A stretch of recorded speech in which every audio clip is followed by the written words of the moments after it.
Muy buenos días a todos. Sean bienvenidos a la Iglesia Bíblica de Cypress.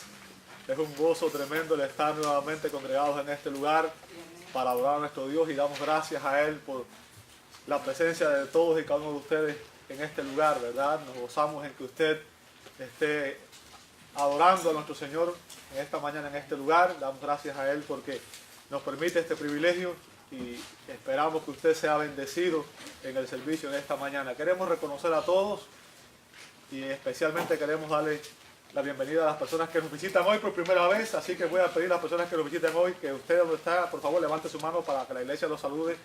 Buenos días, bienvenidos, gracias. Un placer tenerles con nosotros, un gozo, ¿verdad?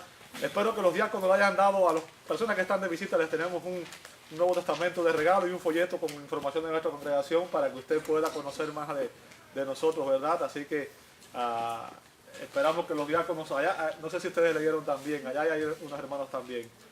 Nos gozamos en que nos acompañen esta mañana. Amados, el día de hoy vamos a hacer un alto en nuestra serie de la Epístola a los Romanos. Ustedes saben que estamos siguiendo una serie basada en la Epístola del Apóstol Pablo a la Iglesia de los Romanos, titulada El Evangelio de Dios. Pero esta semana ustedes saben que la iglesia celebra lo que se conoce como Semana Santa o Semana de Pasión. Yo prefiero llamarla Semana de Pasión, la última semana del ministerio público de nuestro Señor Jesucristo, ¿verdad? Y es por eso que entonces el día de hoy vamos a hacer un alto y vamos a hablar un pasaje bíblico obviamente que está relacionado con el evento que ocurrió el día de hoy. Así que te invito a abrir tu Biblia en Juan, Evangelio de Juan, en el capítulo 12, y vamos a ver los versos 12 al 19. Juan 12, versos 12 al 19. El Evangelio de Juan es el último Evangelio, ¿verdad? Nuevo Testamento, último Evangelio, Mateo, Marcos, Lucas y Juan. Juan capítulo 12, versos 12 al 19. Abre su Biblia, por favor.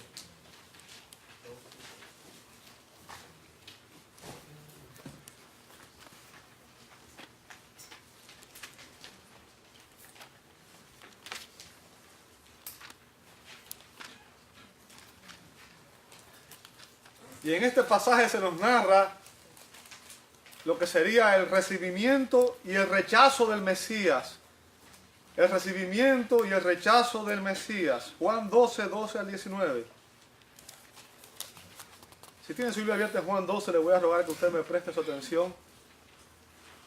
Y le voy a pedir que usted me acompañe a ir en este momento al Señor en oración. Vamos a pedirle al Señor que Él nos permita discernir la verdad que esta Escritura tiene para nosotros en esta mañana. Amado Dios, te damos gracias.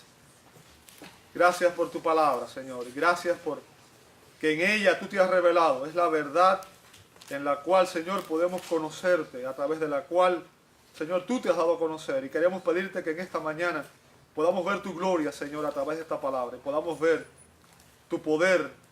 Podamos ver, Señor, tu soberanía.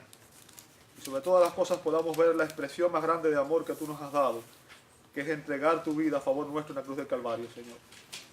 Permite que al analizar estos pasajes, Señor, hable a nuestras vidas, nos transforme, nos cambie, Señor, para que salgamos de aquí llenos de tu presencia y llenos de ti, Señor, llenos de tu Espíritu.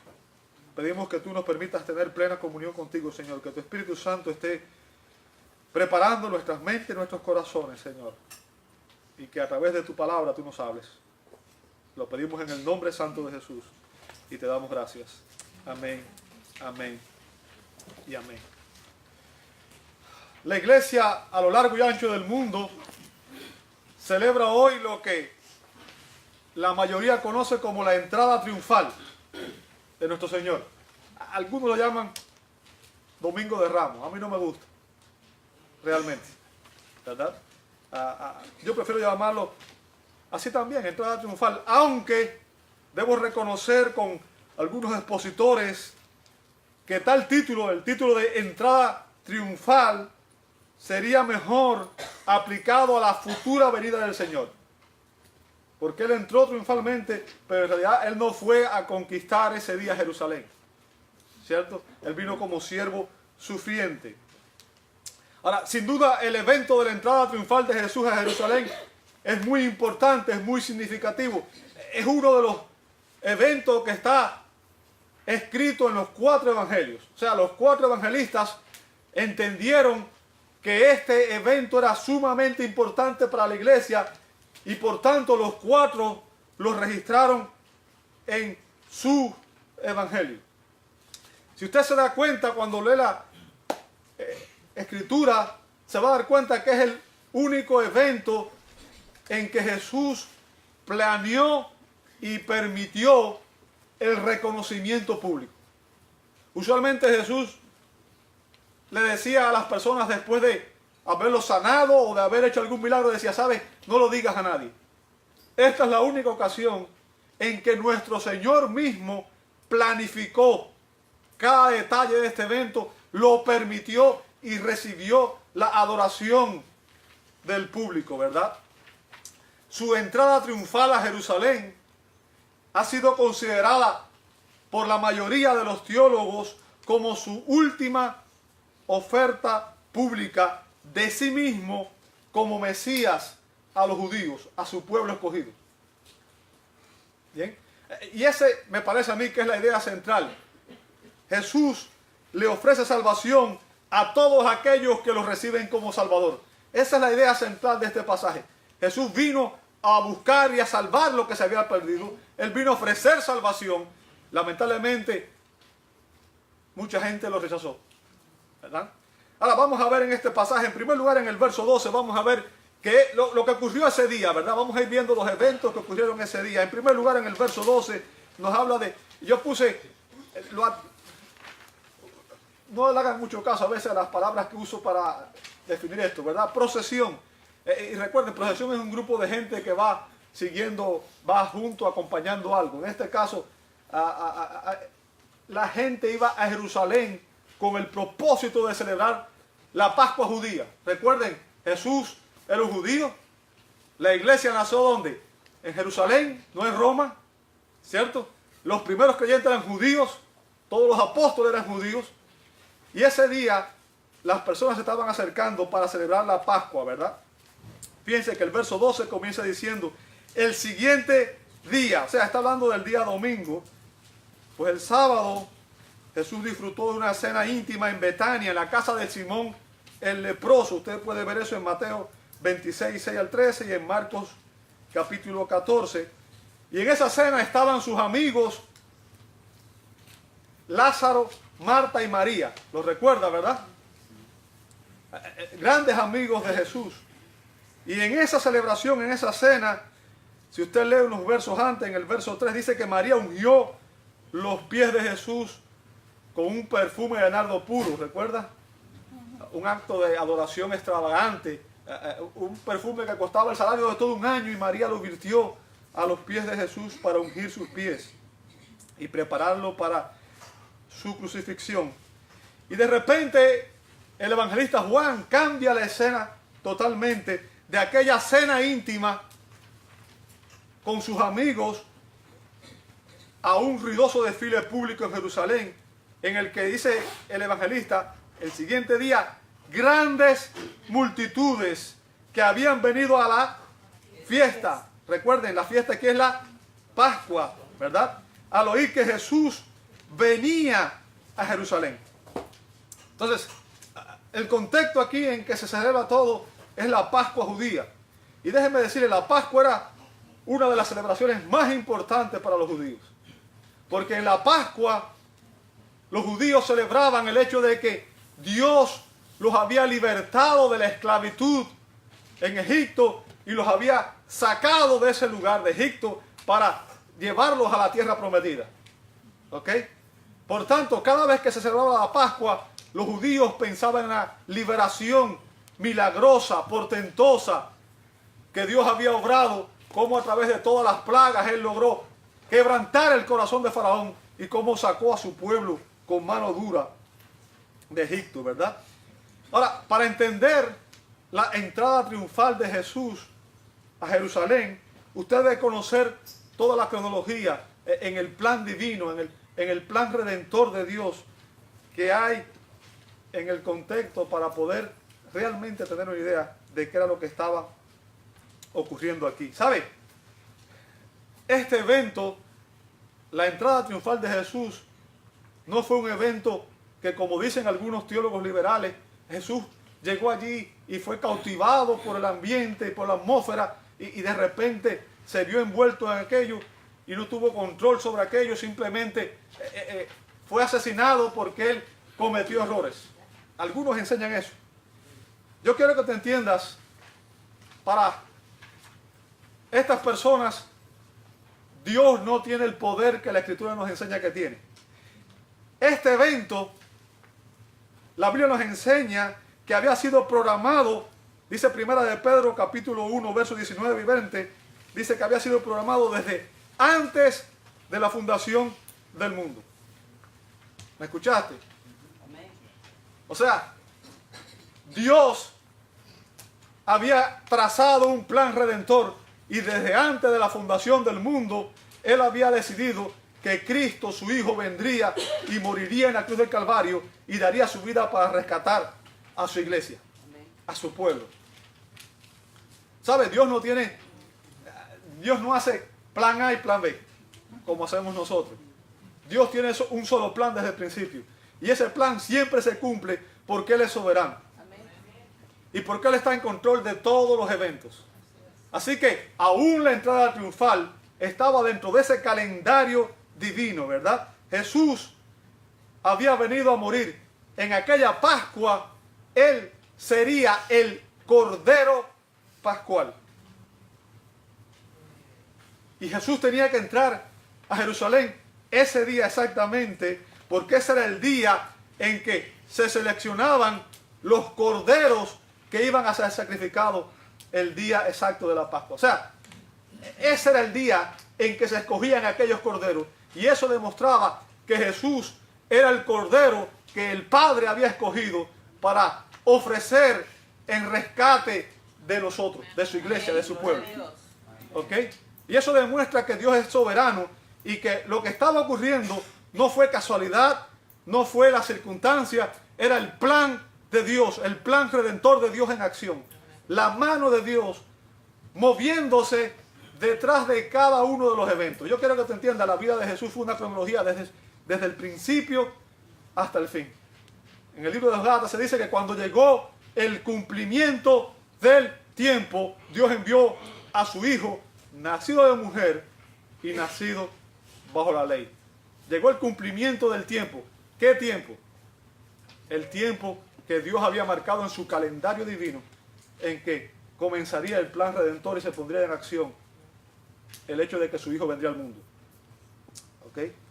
Así que yo quiero que tú comprendas que Jesús mismo, en la voluntad del Padre, porque recuerden, Jesús vino en su humillación, Jesús vino a cumplir la voluntad del Padre. En otras palabras, en la Trinidad hay un acuerdo, una unidad indisoluble.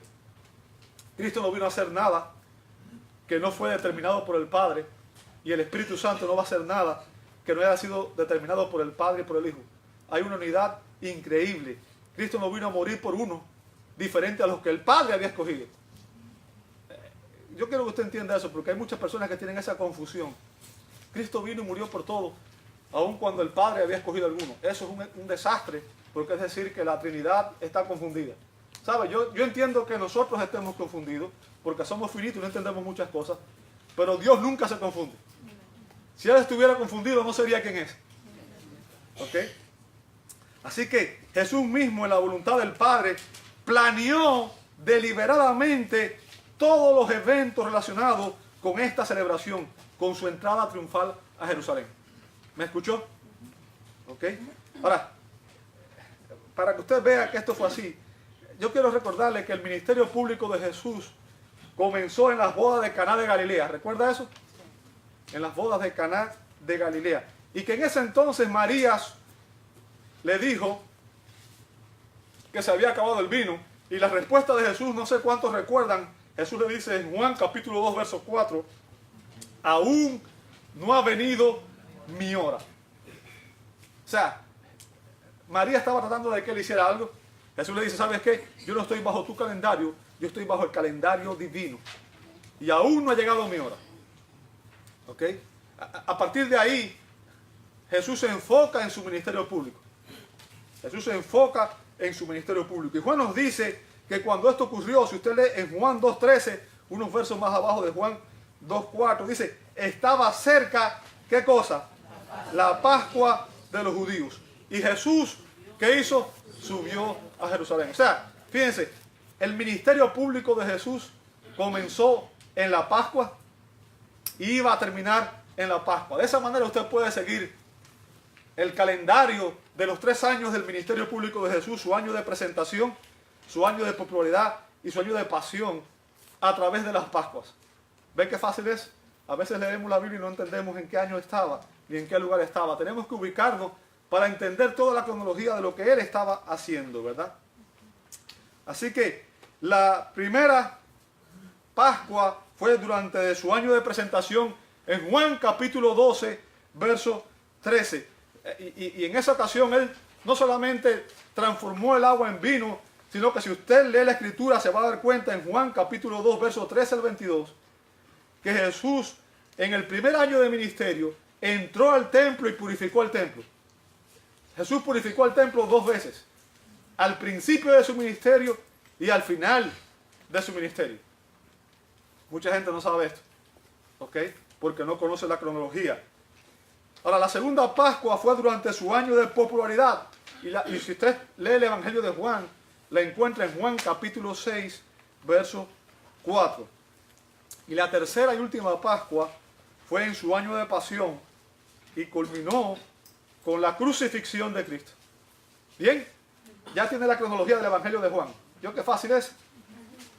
Ok, así que Juan 12 se está refiriendo a la tercera y última Pascua que Juan registra en su Evangelio.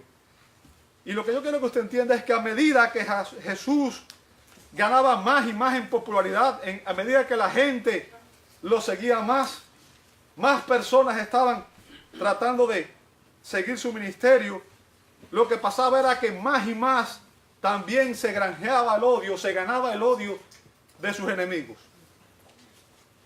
Mientras su fama y popularidad era mayor entre las masas, los líderes judíos tenían mayor rencor y más odio y más deseo de destruirlo, ¿verdad? Y para que usted vea cómo en su soberanía Dios estaba planeando todo esto, si usted lee en Juan capítulo 7, verso 30, dice que desde entonces procuraban, ¿qué cosa? Prenderle. ¿Ok? O sea, ya desde el principio, cuando él empezó a ganar popularidad, los enemigos querían prenderlo. ¿Ok? Pero fíjense lo que dice después. Pero ninguno le echó mano. ¿Por qué? Porque aún no había llegado su hora. O sea, a pesar de que sus enemigos trataban de hacer la oposición, Dios providencialmente guardaba a su hijo. Dios en su providencia limitaba lo que sus enemigos podían hacer. ¿Ok? Y eso se ve aún más claro en Juan capítulo 8, verso 20. Dice, ahí lo querían tomar preso. Dice, y nadie lo prendió. Se refiere a ser preso. ¿Por qué? Porque aún no había llegado su hora. ¿Se da cuenta cómo él está siguiendo una cronología? Y se da cuenta cómo a pesar de la oposición de sus enemigos, como no era la hora de que Jesús diera su vida todavía, ni aún sus enemigos podían detenerlo. ¿Por qué? Porque Dios es soberano y Dios está en control aún del diablo y sus huestes. Amén. Hay gente que piensa que el diablo está al mismo nivel de Dios y que la pelea es ahí como que unas veces gana uno y unas veces gana otro. Las iglesias carismáticas piensan que el diablo tiene tanto poder como Dios. ¿Sabe? Si usted lee el libro de Job se da cuenta de que el diablo solamente puede llegar hasta ahí donde Dios le permite. Y que él en ocasiones permite que los cristianos pasemos pruebas, pasemos dificultades, pasemos adversidades, pasemos incluso enfermedades con un propósito bueno que es para su gloria. Usted y yo no lo entendemos, pero es la manera en que Dios obra. Y la Biblia dice que al final las cosas que nos pasan, aún aquellas pruebas, dice que los que amamos a Dios, todas las cosas nos ayudan a bien. Amén. Aún las pruebas. ¿Ok? aún las pruebas. Ahora, Jesús, como dije, había venido con un propósito, ¿verdad? Él había venido a morir. Como dice Hechos 2:23, fíjense lo que dice Hechos 2:23. A este, hablando de Jesús, entregado por el determinado consejo y anticipado conocimiento de ¿quién? ¿Se da cuenta de que Jesús fue entregado a muerte porque ¿quién lo determinó? El Padre. Antes de la eternidad, antes de fundar los cielos y la tierra, Él había decidido que Cristo iba a morir. Yo quiero que ustedes vean hoy un pedacito de la gloria de Dios. Su sabiduría, su omnipotencia, su poder, su omnisciencia. ¿Ok? Dios había determinado su consejo y anticipado conocimiento. Dice que entonces ellos prendieron y mataron por manos de inicuos, o sea, manos de pecadores, crucificándole. ¿Qué significa? Eso no implica que aquellos que hicieron lo que hicieron, que crucificaron a Cristo, no fueran culpables. Ellos fueron culpables. Lo que esto nos enseña es que Dios usa incluso a sus enemigos para cumplir sus planes. ¿Me escuchaste? Dios usa incluso a los pecadores, al diablo, a sus ángeles caídos, para cumplir sus propósitos. Los planes de Dios nadie los puede estorbar. Lo que Él determina nadie lo puede cambiar. ¿Ok? Dios mismo preparó el escenario que desencadenó la crucifixión de su Hijo. Y Cristo mismo participó en preparar todo ese escenario. Se acercaba la Pascua y en Juan 12:23 dice que Jesús le respondió diciendo, Juan 12:23 dice, ha llegado la hora. Fíjense, hasta antes de eso Él decía, aún no ha llegado mi hora. Pero ya ahora que Él dice, ha llegado la hora para que el Hijo del Hombre sea glorificado. ¿Qué dice? ¿Sabe? Yo estoy listo. Yo vine con un propósito, glorificar a mi Padre, morir por aquellos a los cuales voy a salvar. Y ese es el plan divino y por tanto yo estoy sujeto a ese plan.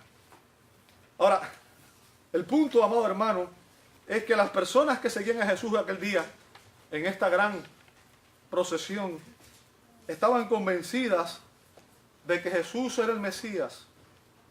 Ellos habían escuchado sus enseñanzas, habían escuchado de sus milagros sin precedentes. Recuerden, Jesús había en 2 ocasiones multiplicado los panes y los peces, alimentado a grandes multitudes. ¿Ok?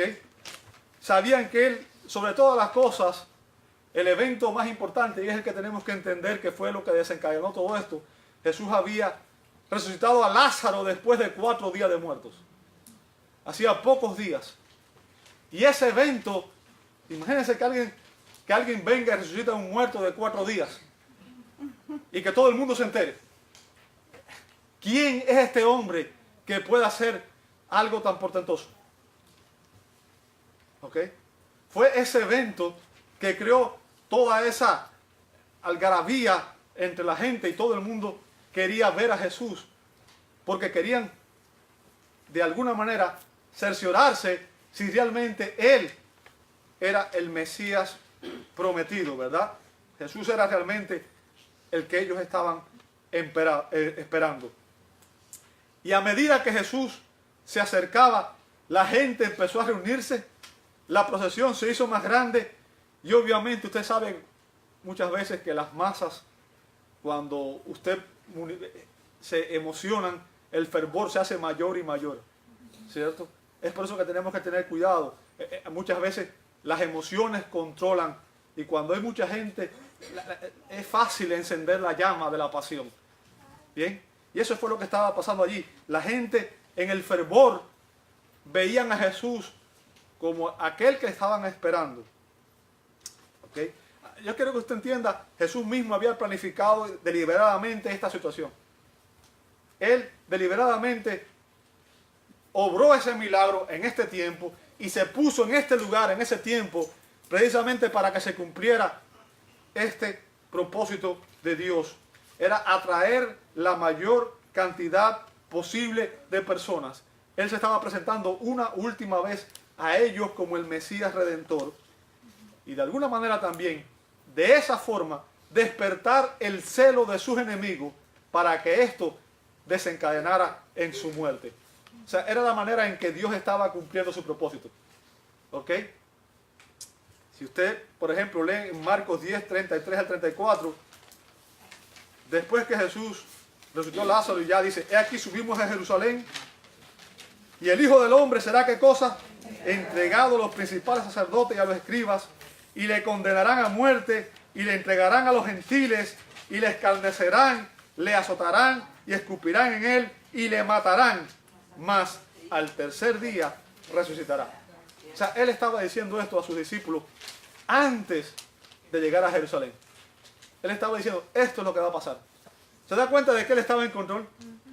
De que las circunstancias no fue casualidad, como algunos creen. ¿Sabe? Para Dios no hay casualidad. Dios tiene una causalidad para todo. Todo lo que Dios hace, lo hace en sus planes, en sus propósitos y en su soberanía. El Sanedrín judío, y el Sanedrín judío era como la Corte Suprema judía, lo quería muerto, ¿verdad? Pero ellos no querían ejecutarlo durante la Pascua. ¿Por qué razón? Porque la Pascua, como dije, era la principal celebración. Había muchos visitantes y como Jesús era tan popular entre la gente porque los había alimentado, porque había sanado, porque había hecho milagros y la gente lo seguía por esos milagros, tenían miedo que se provocara una revuelta. ¿Ok? Así que ellos no querían ejecutarlo durante la Pascua. Sin embargo, Jesús había entrado a Jerusalén con el propósito de que ellos lo ejecutaran en la Pascua. ¿Se da cuenta? Ellos no querían hacerlo ese día para evitar una revuelta pública, pero era el plan de Dios que ese era el día en que Él debía morir. Y Dios siempre cumple sus planes. ¿Ok? Dios siempre cumple.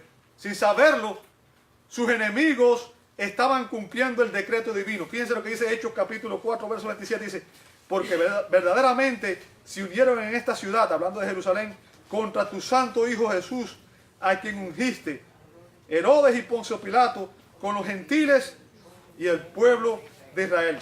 Pero note lo que dice el verso 28. Para hacer, o sea, lo que ellos hicieron, ¿qué cosa era? Cuanto tu mano y tu consejo habían determinado, ¿cuánto? Antes que sucediera. ¿Se da cuenta? Al final, ellos hicieron lo que Dios había decretado que iban a hacer. Ellos cumplieron el plan divino. Lo hicieron en rebeldía, lo hicieron por rechazo al Señor, pero cumplieron el plan de Dios. Y el punto es que Jesús era realmente el Mesías. Y esta gente, a pesar de ver todos los milagros que Él hizo, a pesar de ver todas las obras que Él hizo, que demostraban que realmente era el Hijo de Dios, en su ceguera espiritual rechazaron estas verdades. Como dice un dicho, no hay peor ciego que el que no quiere ver, ¿cierto? Así que una gran procesión acompañó a Jesús en su entrada triunfal a Jerusalén. Y en segundo lugar vamos a ver la ponderación, o vamos a ver la celebración. Dice el verso 13 que tomaron ramas de palmera. ¿Sabe? Agitar ramas de palmera era una costumbre que habían adquirido los judíos de mucho antes. Cuando los macabeos entraron a Jerusalén, después de derrotar a Antíoco Epífanes, agitar ramas de palmera se había convertido en una manera de darle la bienvenida a un rey triunfante, ¿ok? Aquel que venía de vencer a sus enemigos. Por ejemplo, vemos eso también en Apocalipsis 7:9. El hecho de que la multitud salió agitando ramas de palmera, el gesto señalaba la ferviente esperanza de que un libertador mesiánico había entrado a la ciudad. ¿Ok? Dice que ellos salieron a recibirle, verso 13, y clamaban Hosanna. ¿Sabe? El término Hosanna significa salva ahora o sálvanos, te pedimos. Venía del hebreo. y coincido con el doctor William Hendrickson en que esta expresión es una súplica que el adorador dirige a Jehová, ya que está convencido de que ha llegado por fin el momento apropiado para la total liberación. En el espíritu de gozo y de triunfo cercano, pide a Jehová que ya no dilate más la prometida salvación. Equivale a te suplicamos, oh Jehová, que nos salves ahora. O sea, aquella multitud estaba pidiendo que lo salvara.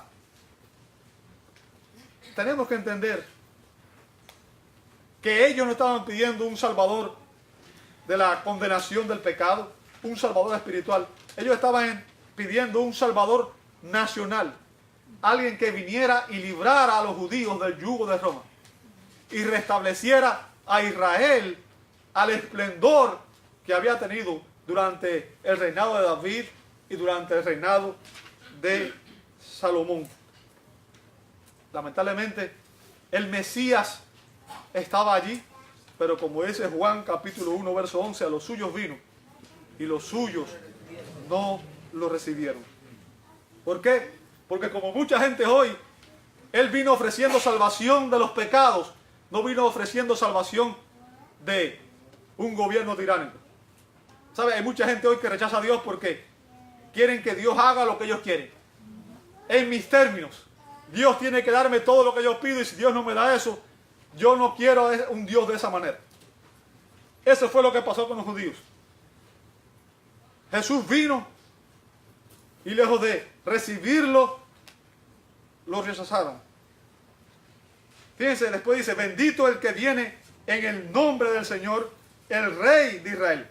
O sea, la multitud estaba coreando allí ese día el Salmo 118, versos 25 y 26, donde dice, oh Jehová, sálvanos ahora. Te ruego, oh Jehová, que nos hagas prosperar ahora.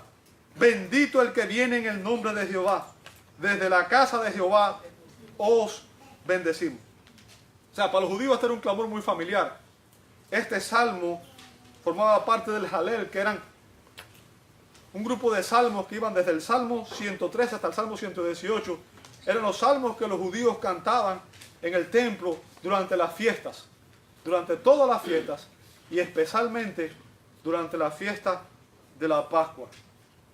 Ahora, los comentarios judíos, fíjense, los mismos comentarios judíos sobre este salmo han comprendido que este verso tenía implicaciones mesiánicas. O sea, ellos reconocen que al decir esto, ellos estaban reconociendo que Jesús era el Mesías. Solamente que ellos esperaban un libertador nacional y no uno espiritual. Fíjense que le dicen, el Rey de Israel. ¿De ahí? El Rey de Israel, en el verso 13, al final. O sea, en otras palabras, ellos esperaban que Jesús fuera aquel que había venido a restablecer el reino de David. Recuerden que Dios le había prometido a David que de su descendiente vendría uno cuyo reinado sería estable eternamente. Ese sería el Mesías. Solo que en su primera venida, Él vino a ofrecer un reino espiritual y los judíos lo rechazaron. Ellos querían el reino milenial en ese momento. Pero Jesús dijo en Juan 18:36, mi reino no es de este mundo.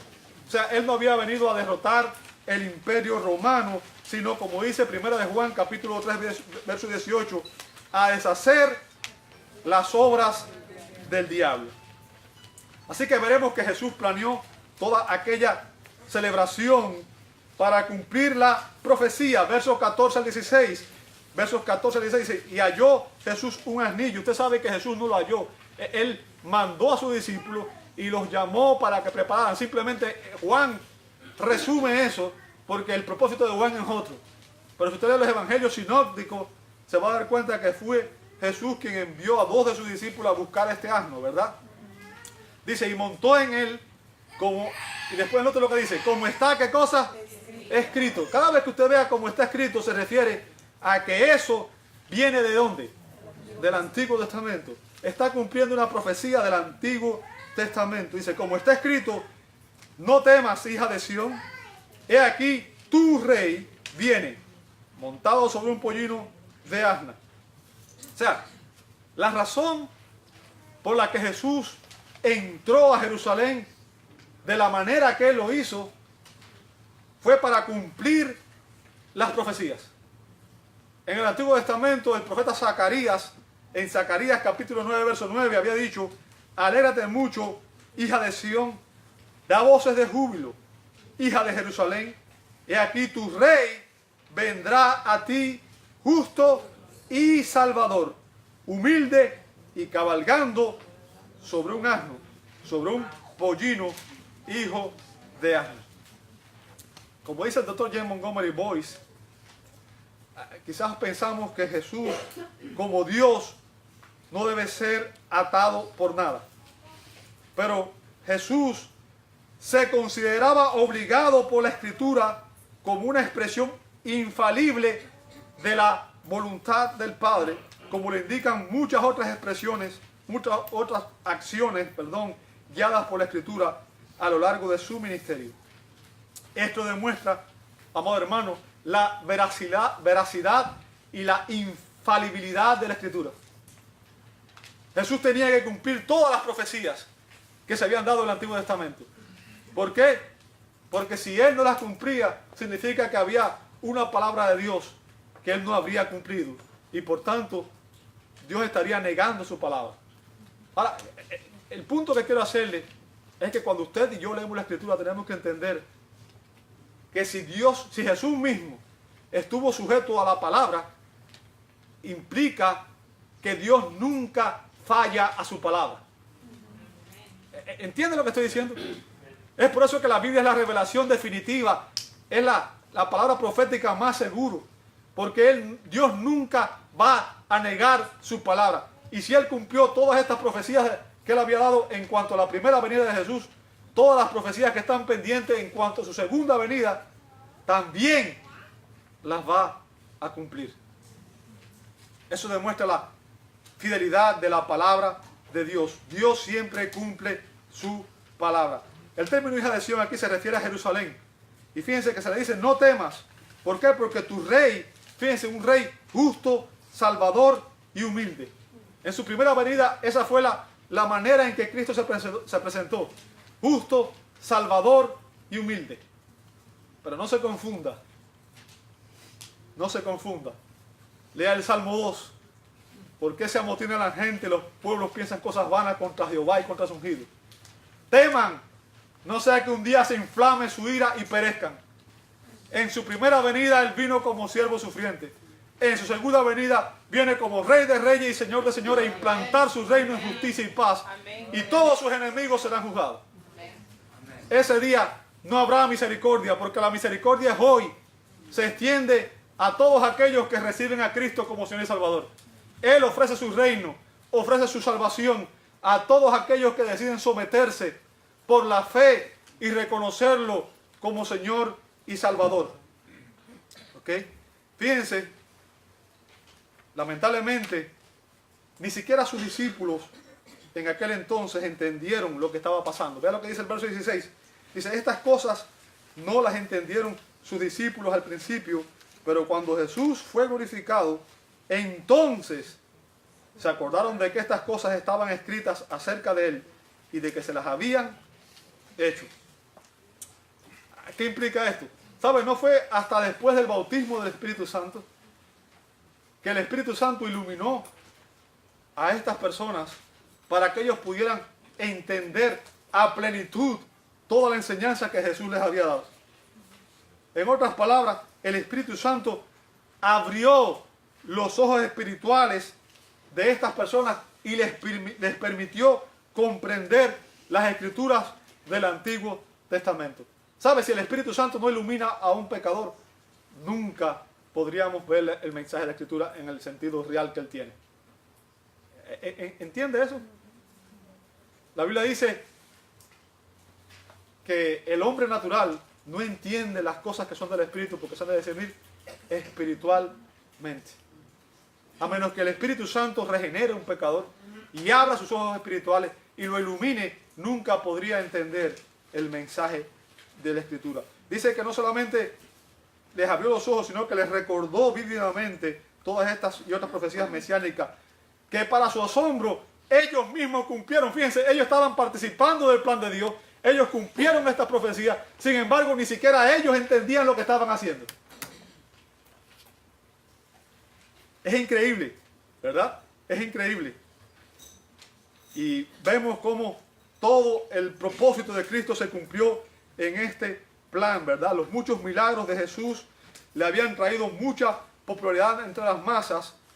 Y vemos la popularidad de Jesús en los versos 17 al 18. Dice, y daba testimonio la gente que estaba con él cuando llamó ¿a quién? A Lázaro del sepulcro y le resucitó de los muertos. ¿Qué significa? Toda aquella gente que estuvo allí el día que Jesús resucitó a Lázaro, ¿saben lo que hizo?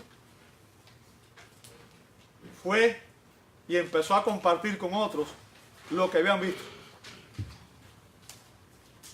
Fueron a compartir con otros la buena noticia. Aunque esto no es el punto aquí, nosotros como cristianos deberíamos compartir la buena noticia de lo que Cristo ha hecho en nuestras vidas. Amén. Testificar de Cristo es una obligación de cada uno de nosotros. Ahora, en ese contexto, aquella gente se convirtieron en parte del plan de Dios, porque de esa manera ellos estaban garantizando que mucha gente que iba a aquella celebración supiera esto y participara de aquella celebración y creara la atmósfera que iba a obligar a los enemigos de Jesús a crucificarlo, ¿verdad? Aquel milagro sin duda fue impactante y los testigos no se cansaban de compartirlo. Vean lo que dice el verso 18, por lo cual también había venido la gente a recibirle porque habían oído que él había hecho esta señal. Ahora, este es el punto. Aquella gente seguía a Jesús por las señales que hacía, por los panes y los peces, no porque realmente habían reconocido a Jesús como el Mesías. Ellos querían a un Dios que cumpliera sus caprichos, que les diera pan, salud, protección, pero un Dios al cual no tuvieran que someterse ni rendir cuentas. Y eso es lo que busca mucha gente hoy. Querían a Jesús porque Él multiplicaba los panes y los peces, Él sanaba a los enfermos, Él hacía todos esos milagros, pero no querían someterse a Él. Recuerden que Jesús dijo, si alguno quiere venir en pos de mí, niéguese a sí mismo, tome la cruz y sígame. ¿Ok? El tamaño de la multitud de aquel día siguió aumentando a medida que las personas se enteraban del milagro que Jesús había hecho al sanar a Lázaro, al resucitar a Lázaro. ¿Sabe? Sin duda ese fue un día de gran éxito popular. Si usted hubiera visto, aquello estaba lleno. Y usted dirá, wow, cuando miramos las estadísticas hoy vemos que aparentemente el evangelio está alcanzando el mundo. Son millones de conversos por las estadísticas. Pero cuando vamos a la realidad nos damos cuenta de que mucha de esta gente que dice ser cristiano no actúa como cristiano y no son cristianos en realidad. Aquella gente estaba yendo allí esperando algo que no era lo que Jesús venía a ofrecer. ¿Ok? Mucha gente busca a Dios no por lo que Él demanda, sino por lo que ellos esperan que Él les ofrezca. Así que muchos que participaron en aquel recibimiento el domingo y dijeron, Hosanna, bendito el Hijo de David, sálvanos. Muchos de esos mismos estaban pocos días después, el día de su crucifixión, diciéndole, mátale, crucifícale, no le queremos. ¿Se da cuenta? Gente que un día viene el domingo a la iglesia y el lunes blasfema al Señor. No solo de palabras, sino también de hechos. Esta aparente popularidad de Jesús entre las masas despertó la protesta de los fariseos. Verso 19 dice, pero los fariseos dijeron entre sí, ya veis que no conseguís nada. Mirad, el mundo se va tras él. Y este era el interés de los líderes judíos. La preocupación de ellos era que la gente se le fuera. ¿Sabe? Cuando Jesús dijo, el buen pastor es el que da su vida por las abejas. El asalariado no se va a exponer. La gente que ama al Señor lo va a servir, no importa los números. Lo va a servir porque su propósito es alcanzar con el evangelio a aquellos. Lamentablemente, muchas veces nos enfocamos más en la apariencia que en la realidad. ¿Ok? Los líderes judíos estaban protestando al ver cómo la multitud iba tras Jesús. Y fue este evento, más la purificación del templo que hizo después, más los debates que tuvo con ellos, lo que precipitaron su crucifixión a los pocos días. Aquella ocasión Jesús vino a ofrecerse a sí mismo como el Mesías Salvador. Y lamentablemente, tanto los líderes judíos como la nación de Israel en su inmensa mayoría lo rechazaron. Pero la próxima vez, como les dije ahorita, que Israel vuelva a ver al rey, la escena será totalmente diferente, radicalmente diferente. Él no vendrá como el siervo sufriente, sino como el rey conquistador. Usted puede leer eso en Apocalipsis 19, 11 al 16. Allí se narra cómo vendrá Cristo en su segunda venida. Él vendrá en gloria, no en humildad. Amén. Y los ejércitos del cielo, dice la Escritura, lo acompañarán. Será una escena de victoria, amén, cual nunca el mundo ha conocido. Y cuando Él venga, dice la Escritura que todos sus enemigos serán derrotados y puestos a sus pies. Y Él vendrá a establecer un reino milenial, un reino de justicia y paz, en lo cual Él literalmente va a reinar en Jerusalén por 1000 años y va a cumplir todas las profecías que Él dio en el Antiguo Testamento a los judíos, ¿verdad? Pero mientras tanto, hoy Jesús continúa ofreciéndose a sí mismo como el Mesías, como el Salvador para todos nosotros. No solamente para los judíos, sino también para todos nosotros, a todos aquellos que estamos viviendo en este mundo. Él nos ofrece su reino. Y Él dijo en Mateo 5:3, bienaventurados, felices, ¿quiénes? Los pobres en espíritu, porque de ellos es el reino de los cielos. ¿Qué significa? ¿Sabe? Lo que Jesús está buscando son aquellas personas que reconocen que en ellos no hay suficientes méritos para alcanzar a Dios. Que no hay nada que ellos puedan hacer que les pueda granjear la gracia de Dios, el favor de Dios.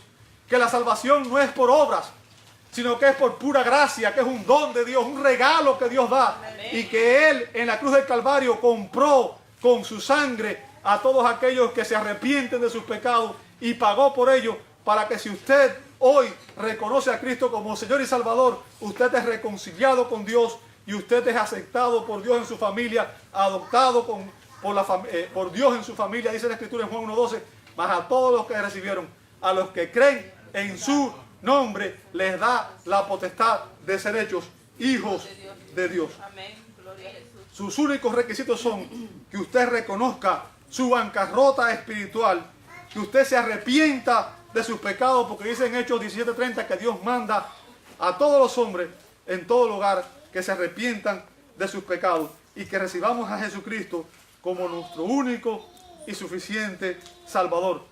Dice Romanos 10:9 que si confiesas con tu boca que Jesús es el Señor y crees en tu corazón que Dios le levantó de los muertos, serás salvo. Después de escuchar este mensaje, amado hermano, tú tienes garantía de salvación, pero aquellos que están aquí, que aún creen que hay algún mérito de su parte, es un llamado a reflexión y a entender de que solamente a través de la fe, la salvación es solo por gracia, solo por fe y solo por Cristo. Fuera de eso, no hay salvación. Y es un llamado para que reconozcas a Cristo y lo recibas, porque la Escritura dice que hay un día en que Él vendrá y ese día toda lengua se doblará y toda rodilla tendrá que confesar que Jesucristo es el Señor, para gloria de Dios Padre. Te invito a orar. Amado Dios, te damos gracias. Gracias porque tu primera venida, Señor, solamente es una antesala de lo que tú harás. Y sabemos, Señor, que tú eres soberano y que tu poder es incomprensible para nosotros. Y que aun cuando hay muchas cosas que no entendemos, Señor, podemos ver que tu plan se está desarrollando, Señor, y que tú vas a cumplir tu propósito, que es rescatar un pueblo que te ama, un pueblo que te sirve, un pueblo al que tú estás santificando, Señor, para que entre a tu reino y forme parte, Señor, de aquellos escogidos que van a estar por la eternidad contigo, Señor. Pedimos que tú nos ayudes a reflexionar en dónde está nuestra esperanza, Señor, y entender de que solamente a través de la gracia de Dios en Cristo hay salvación y vida eterna. Señor, gracias por la entrada triunfal. Gracias porque eso significó el comienzo del plan que llevó a la cruz del Calvario, donde tú diste tu sangre para comprarnos, para redimirnos, Señor. Sabemos que moriste en nuestro lugar, pero también sabemos que tú resucitaste, Señor, y que hoy estás a la diestra del Padre, intercediendo por tu pueblo y llamando a los pecadores al arrepentimiento, Señor. Gracias por Cristo. Gracias porque no hay nada que pueda compararse, Señor, a su amor por nosotros. Y te damos gloria y honra en esta mañana. Y oramos en su nombre. Amén, amén y amén.